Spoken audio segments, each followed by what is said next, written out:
Bueno, y lo hemos estado informando durante esta mañana. El Ministerio de Justicia, también el presidente de la Corte Suprema han confirmado que Brasil inició el proceso de extradición de Mauricio Hernández Norambuena a nuestro país, tema que estábamos conversando y requiriendo también algunas reacciones. Estamos en línea a esta hora junto al ex senador, ex ministro también de Relaciones Exteriores, Ignacio Walker. Gracias por acompañarnos, Ignacio. Muy buenas tardes. Hola, muy buenas tardes, Mauricio, Carolina. Muy buenas tardes, senador. A ver, saber cuál es su apreciación respecto de lo que está ocurriendo supuestamente en las próximas, ya no necesariamente jornadas, pero sí horas, debería entonces concretarse esta extradición. Y según incluso la última información que tenemos es que podría ser inminente la llegada incluso del comandante Ramiro a nuestro país. Bueno, esto es un aspecto y una consecuencia, Carolina, del funcionamiento del Estado democrático de derecho. Aquí hay una extradición activa, que es la que solicita Chile. Hay una extradición pasiva, en este caso respecto de Brasil, que es donde está, ¿no es cierto?, Mauricio Hernández Norambuena.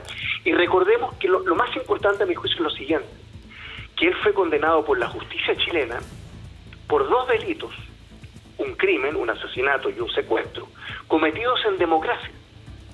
O sea, no estamos hablando de acciones, digo esto porque se refiere, ¿no es cierto?, a la acción del Frente Patriótico Manuel Rodríguez, autónomo.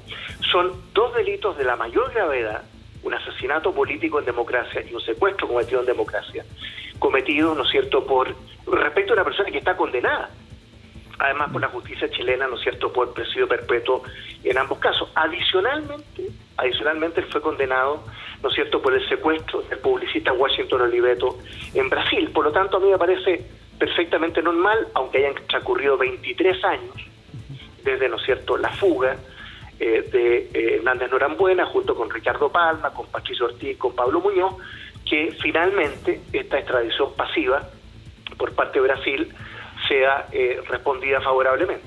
Ahora, Ignacio Walker, en su condición de ex canciller, le quería preguntar por lo que ha planteado también la familia de Hernández Norambuena respecto de que ellos señalan que bajo el presidente Bolsonaro Brasil estaría cometiendo una extradición ilegal. ¿Puede una extradición ser ilegal? Mire, la extradición, por supuesto que puede atenerse o no atenerse a las reglas del juego, que son las del Estado Democrático de Derecho. Pero esto es perfectamente legal desde el punto de vista de Chile, de la extradición activa, que así se llama el país solicitante, ¿no es cierto? Que esto además ha sido un tema de continuidad entre los distintos gobiernos, de cualquier signo político, porque lo que está en juego es el cumplimiento de un fallo judicial dictado en democracia por el juez Mario Carroza, ¿no es cierto?, por delitos cometidos en democracia respecto a una persona que está fugada, o sea, que ha estado prófuga respecto de la acción judicial o de la justicia en Chile.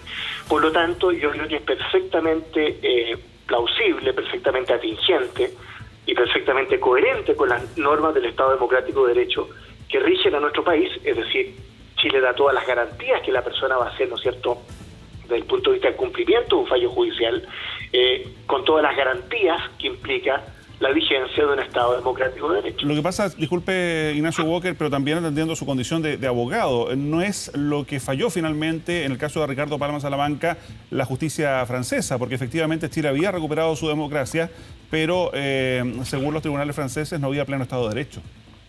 Bueno, es que Francia tiene otra doctrina sobre esta materia.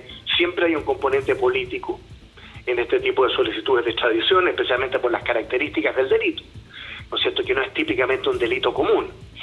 Incluso puede considerarse como una acción terrorista. Asesinar a un senador de la República en democracia, ¿no es cierto?, eso es un acto terrorista en cualquier parte del mundo, y fue condenado a presidio perpetuo tanto por ese delito como por el secuestro, ¿no es cierto?, de Christian Edwards. Entonces, la verdad es que Chile tiene una política de Estado en esta materia, más allá de cualquiera sea el gobierno, que significa el cumplimiento de un fallo judicial. Y en este caso, me imagino, Brasil habrá estimado, ¿no es cierto?, más allá de la opinión política o ideológica que a uno le pueda merecer el presidente Jair Bolsonaro, del cual yo soy absolutamente crítico en el plano político e ideológico, pero me parece razonable que un Estado, Brasil, responda favorablemente al requerimiento de otro Estado, Chile, ¿no es cierto?, respecto de este caso. Ahora bien, siempre en su calidad de abogado, Mauricio Hernández Norambuena había cumplido parte de su condena en Brasil. Escuchábamos al ministro Larraín durante esta mañana decir que esta extradición se hace en conformidad con las reglas vigentes. ¿Quiere decir esto que vendría a cumplir a nuestro país los 40 años que tiene pendiente de condena? Mire, yo no sé el aspecto técnico acerca del grado de cumplimiento, el monto de la pena, cuánto ha cumplido. Efectivamente son 23 años, ¿no es cierto?, que han transcurrido desde la fuga en la cárcel pública, pero esto demuestra que un Estado, en materia del Estado democrático de derecho, cuando persevera en un fallo, insisto, judicial, que es un poder autónomo del Estado. El Poder Judicial en Chile, ¿no es cierto?, desde la recuperación de la democracia, es un poder autónomo del Estado.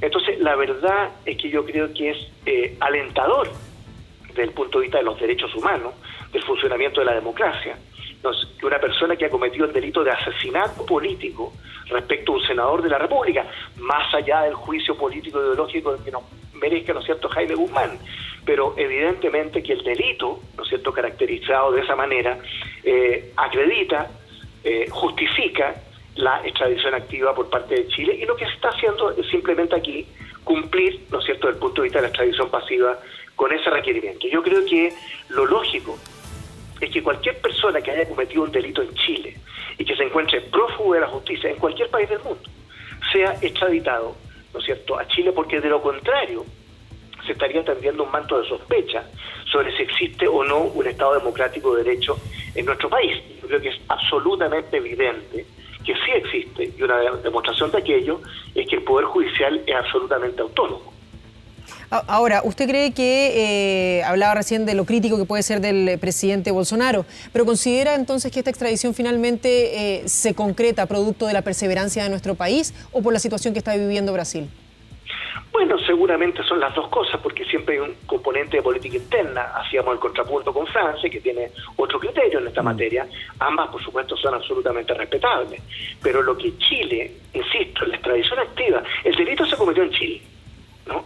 Aquí hubo un asesinato, Jaime Guzmán, hubo un secuestro, Cristian Edwards, cometidos desde la recuperación de la democracia, y hay un fallo de un poder autónomo del Estado, que es el Poder Judicial, y por lo tanto yo encuentro que es absolutamente razonable, ¿no es cierto?, que un país como Brasil acepte, ¿no?, se allane a cumplir esta solicitud de extradición activa por parte de Chile, y eso es lo que estamos viendo.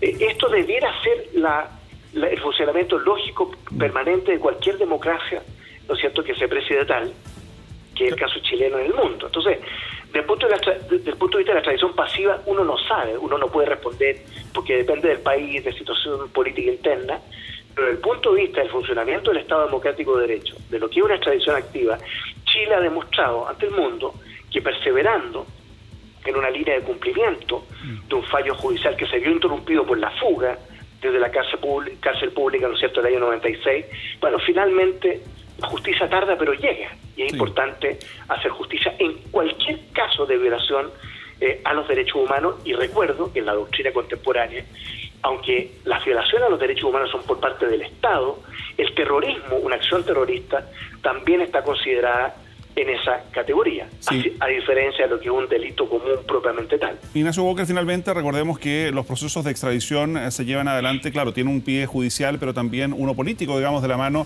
de la acción de las cancillerías, y justamente su condición de ex canciller, le quería preguntar por lo estrictamente formal, ¿qué es lo que corresponde acá? Que la Cancillería oficie a la Policía de Investigaciones, que sea algún funcionario de la PDI quien en conjunto, digamos, con las autoridades brasileñas lo tome en un aeropuerto brasileño, lo traiga a Chile y de aquí directamente a los tribunales. ¿Qué es lo que ocurre de aquí en adelante una vez que se aprueba la extradición? Eso ya es un tema de coordinación entre las policías de Brasil y de Chile. La acción de la Cancillería chilena, insisto, cualquiera sea el gobierno, cualquiera sea el color político del gobierno, ¿no?, siempre ha sido clara y precisa y concordante en el sentido de la perseverancia en materia de esta solicitud de extradición. El cumplimiento efectivo, si esa es la decisión de Brasil. Esto vamos a ver lo que ocurre en los próximos días. Puede haber recursos, me imagino, administrativos o judiciales en Brasil, no lo sé, porque eso depende del derecho interno, pero el cumplimiento, ¿no es cierto?, de esa decisión por parte de Brasil ya depende de las policías. Hoy día el ministro de Justicia de Chile notificó, ¿no es cierto?, como corresponde al presidente de la Corte Suprema, porque lo que el gobierno está haciendo es intermediar, lo que la Cancillería también está haciendo es intermediar. Aquí tuvo un fallo de un poder autónomo del Estado como es el Poder Judicial, lo que corresponde al Estado de Chile hacerlo cumplir con todos los mecanismos que contempla la ley o los tratados vigentes, y en este caso un típico caso de extradición. Muy bien, Ignacio Walker, muchísimas gracias por haber conversado con nosotros. Muy buenas tardes. Gracias, pues muchas gracias a ustedes. Buenas tardes.